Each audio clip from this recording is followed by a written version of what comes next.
For 2 years they called my twin sister worthless, every single day. When she landed in the hospital, they followed her there to laugh.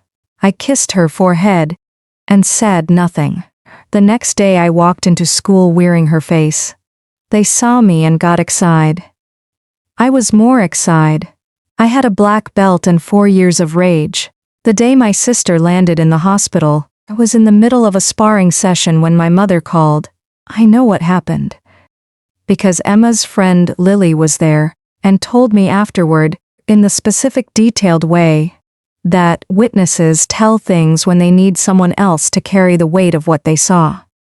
Emma had been walking to her car after school when Brittany had grabbed her phone, not to steal it, to read it out loud.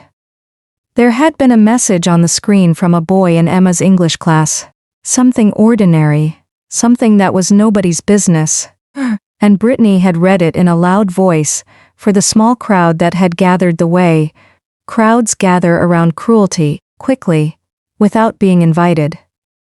Emma had said give it back. That was her mistake, Lily said.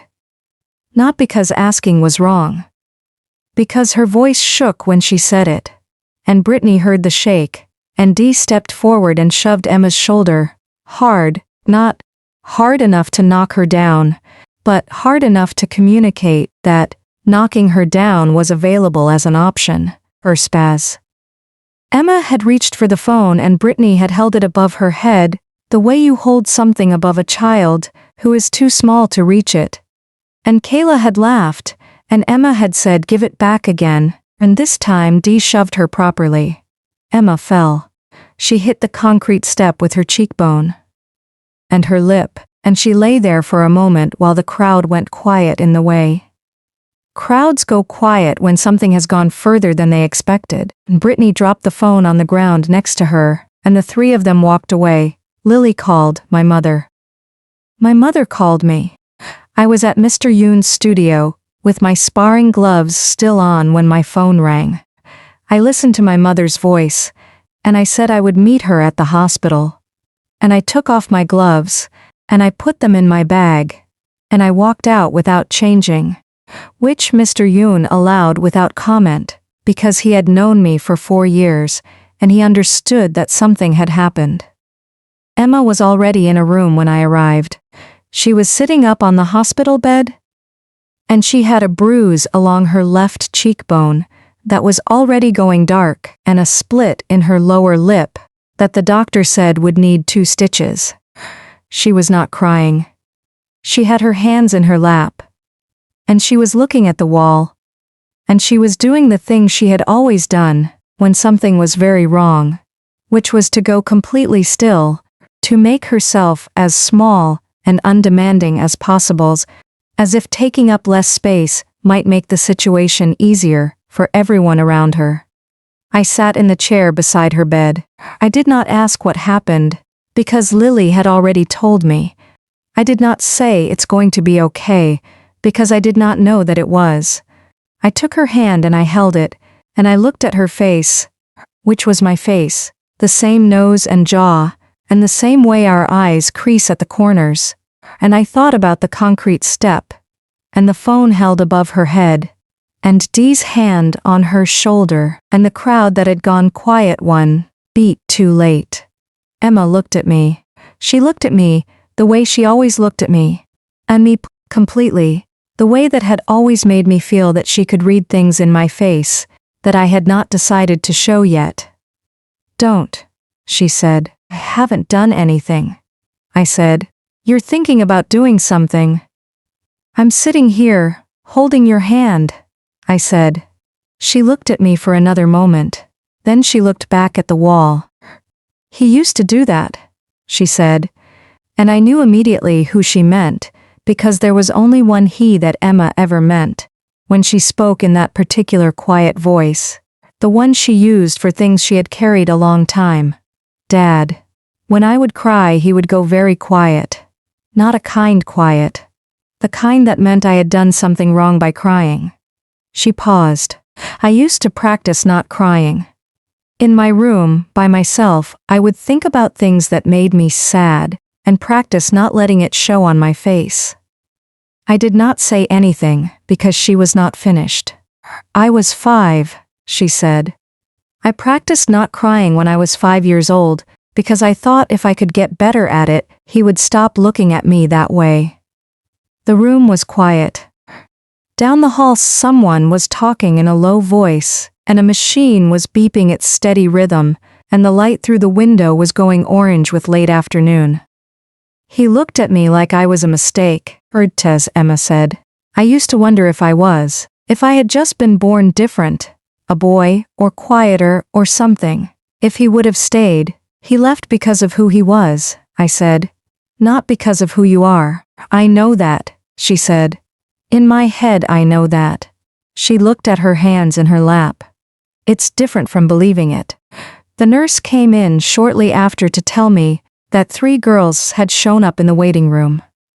She said it quietly, with the careful tone of someone delivering information they know is going to produce a reaction. Security had asked them to leave. They had gone. I thanked her, went back to Emma's bed, and I sat down, and I took her hand again, and I looked at her face. She was asleep by then. The medication had pulled her under, and she was sleeping the specific sleep of someone whose body has been given permission to stop running on emergency mode. She had been running on emergency mode for 2 years. Possibly longer, if you counted the years before the bullying, the years when our father was still present, and his presence was its own kind of emergencies. I kissed her forehead. I sat with her until visiting hours ended. Then I went home and I went to my room, and I sat on the floor of my closet in the dark, and I thought about tomorrow. My name is Maya. I am 14 years old, and I have a black belt in Taekwondo that I earned over 4 years of training that started when I was 10, and that my mother had signed me up for because she understood, in the practical way she understood most things, that the world was a place that sometimes required you to be able to defend yourself. My mother is a practical woman. She had to become one. Emma and I are not twins, though people have been saying. We are since Emma was 11 and I was 8. And we started looking identical in the way that sisters sometimes do when they share a face but not a birthday. Emma is 17, I am 14. The 3 years between us are not visible in our faces, and are extremely visible in everything else. I need to tell you about our father before I tell you about Emma, because Emma is impossible to understand without him. His name was Daniel, and he left when I was 2 years old. I do not have memories of him, not real ones. What I have are Emma's memories, which she has given me in pieces over the years, small fragments offered in the specific way that Emma offered things she found painful, which was sideways, not looking at you, in the middle of something else. Daniel had wanted a son. He had gotten Emma instead, and then, 3 years later, he had gotten me, and the getting of me was apparently the thing that ended whatever patience he had left for a marriage that had not produced what he wanted. He left when I was 2. He told my mother, according to what she told us when we were old enough to ask, that 2 daughters was not what he had signed up for. My mother filed the divorce papers herself. She told me this once, matter-of-factly, in the way she told me most true things. She said she had not cried when she filed them. She had felt, she said, like a window opening. Emma did not feel like a window opening. Emma was 5 when he left, and she had 3 years of him that I did not have. 3 years of a man whose disappointment in his children was something he made no effort to conceal, whose voice, when he was angry, was a particular kind of quiet that Emma said was worse than yelling. Because you could never tell exactly when it was coming. Emma remembered the way he looked at her sometimes. She said, like she was a problem he had not solved yet. She remembered trying very hard to be different things, quieter, tidier, less present. as if the right combination of adjustments would produce in him some version of the warmth that she understood fathers were supposed to have. He left before she found the right combination. I think she is still looking. Emma is 17 years old, and she is the most careful person I have ever known. Careful in the way of someone who learned early that taking up too much space had consequences. She speaks quietly. She apologizes for things that are not her fault. When someone is unkind to her, she goes very still, the way a small animal goes still when it has decided that stillness is the safest available option. She was 5 when she learned that stillness. It became so much a part of her that by the time she was 15, and the bullying started, she did not know how to respond to it differently. She went still. She absorbed it. She came home, and she sat at the kitchen table. And she did her homework, and she did not tell me or my mother what was happening at school. Because telling would have required her to take up space, to insist that what was being done to her mattered. And she had spent 12 years learning not to insist on things. I found out because I went to her school. I am 3 years younger than Emma, which means I was in middle school when she started high school. Which means our schools were separate, which means I was not there. I found out because one afternoon I went to meet her after school to walk home together, and I arrived early, and I stood outside.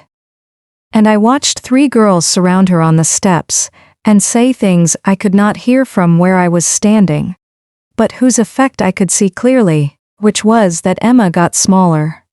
Not physically. In the specific way that people get smaller when they are being diminished. By someone who has decided that diminishing them is acceptable.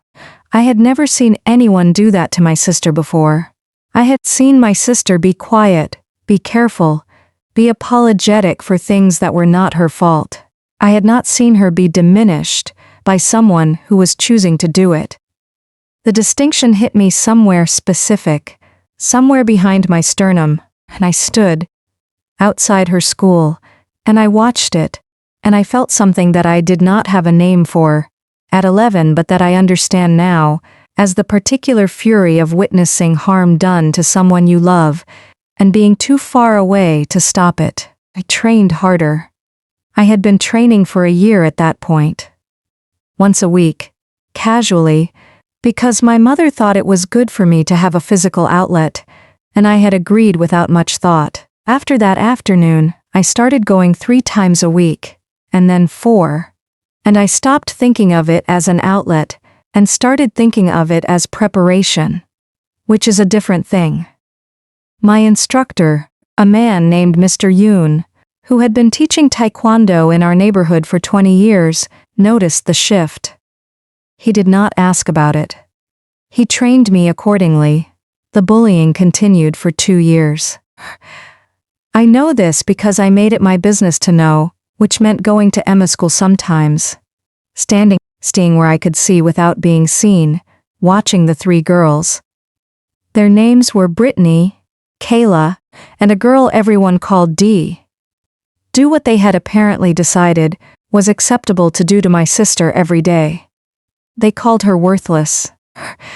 They said it the way people say things they have said so many times it has become rote, without particular venom, which was somehow worse than venom, because it meant they had stopped thinking of it as cruelty and had started thinking of it as simply true.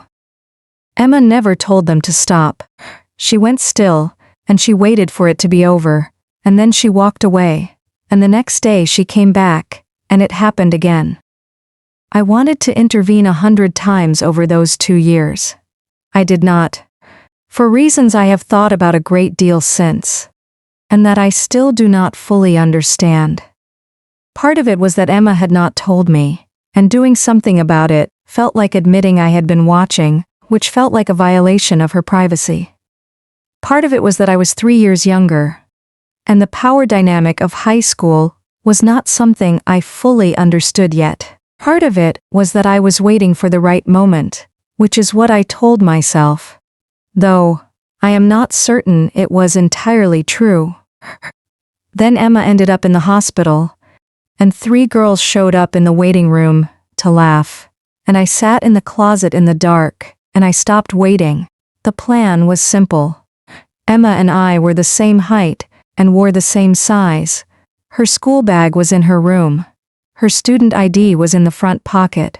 Her schedule was on her phone, which I knew the password to, because we had always known each other's passwords, the same way we had always known each other's handwriting. And which shelf in the pantry had the food neither of us liked. I packed Emma's bag. I set my alarm for 6. I went to sleep. In the morning I put on Emma's clothes, which fit because we were the same size. I wore my hair the way Emma wore it, which I knew because I had been watching Emma my entire life. I put on Emma's jacket. I picked up Emma's bag. I walked to Emma's school. 14 minutes through the neighborhood we had lived in our whole lives.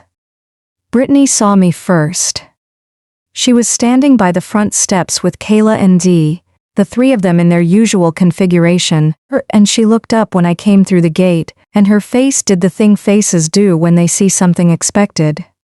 A small relaxation, a preparation for the routine. She smiled. It was not a kind smile. "Emma," she called. "You're back. We were worried about you." They were not worried about her. Their faces said they were delighted, which is a specific and ugly expression that I filed away to think about later when I had time. I walked toward them. I did not change my pace. I did not look away. I had 4 years of training, and 2 years of watching, and a particular quality of calm that Mr. Yoon had told me, early in my training, was the most important thing, more important than the techniques, more important than speed or strength. He had said, "The person who is calm when the other person is not calm has already won." I was very calm. Brittany was still smiling when I reached her. She opened her mouth to say something, and I said, quietly enough that only the 3 of them could hear, "My name is Maya, Emma's sister. And we're going to have a conversation." Brittany's smile went somewhere. What happened in the next several minutes is between me and the 3 of them and the small patch of ground outside Emma's school where we had our conversation. I will tell you that nobody was seriously hurt.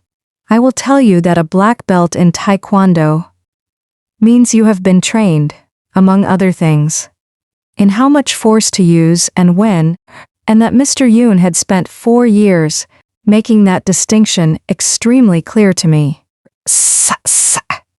I will tell you that by the end of the conversation all 3 of them understood several things they had not understood before, including what it felt like to be afraid in a school setting, and what it felt like to have someone look at you and decide that what you were was not worth their basic respect. I did not feel triumphant afterward. I want to be honest about that, because the feeling people expect in a moment like that is triumph, and it was not what I had. What I had was something quieter, the specific feeling of a thing that has been wrong for a long time being corrected, which is not the same as winning. It is more like closing a window that has been open in winter. The cold is gone, but the warmth takes a while to come back.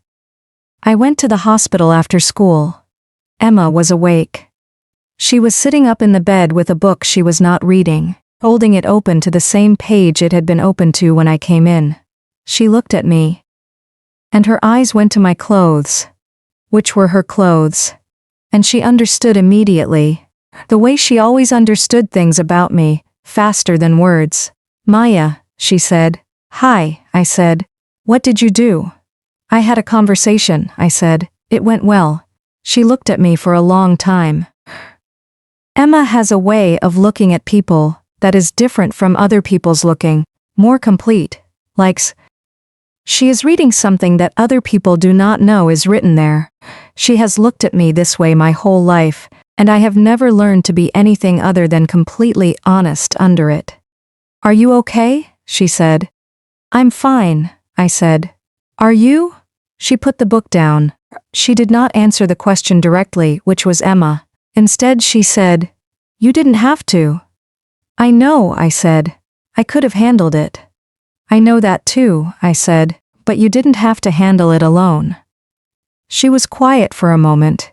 Then she said, He used to say that too, that I could handle things. That I was fine. She was looking at the window, not at me. He said it the way people say it when they don't want to look at whether you actually are. I'm not him, I said. I know, she said. She looked at me. I know you're not. Emma was discharged 3 days later. She went back to school the following week. Brittany and Kayla and Dee were in school when she arrived. They saw her in the hallway. They did not say anything. I know, because Emma told me, that evening, in the way she was starting to tell me things, which was directly, looking at me, not sideways or in the middle of something else. She said they had looked at her, and then looked away. She said it was the first time in 2 years she had walked down that hallway without her body bracing for what was coming. She said it felt like a window opening.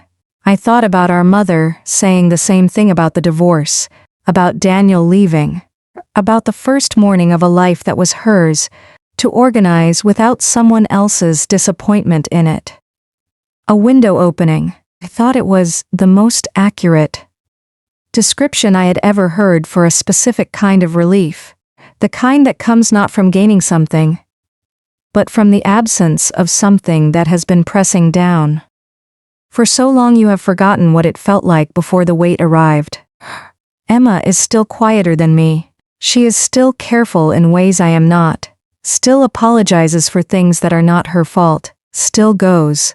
Still, sometimes when something unexpected happens, a holdover from a father, whose silence was a warning, and whose leaving was somehow both a wound and a relief at the same time. These things do not go away quickly. Maybe they do not go away entirely. What I do know is that she laughed in that hospital room. What I know is that she walked down a hallway and her body did not brace. What I know is that she tells me things now, directly, looking at me, and that this is different from before, and that different is enough for now. We walked to school together in the mornings, the same route I walked wearing her jacket, 14 minutes through the neighborhood where we have lived our whole lives. She talks more than she used to. I listen the way I have always listened to her, completely, because she is the person I know best in the world, and knowing someone best means giving them your full attention when they speak. She is 17, and she is still figuring out that the way our father looked at her was not the truth about her. I am 14, and I already know that it wasn't. This is the difference between us. The thing that the 3 years and his leaving, and the specific shape of our childhoods made in us, and it is not a difference I have ever been proud of or wanted. I would rather have come by my certainty some other way. But I have it, and Emma is finding hers, and the finding is happening, which is what matters. That is enough. It is more than enough. It is everything.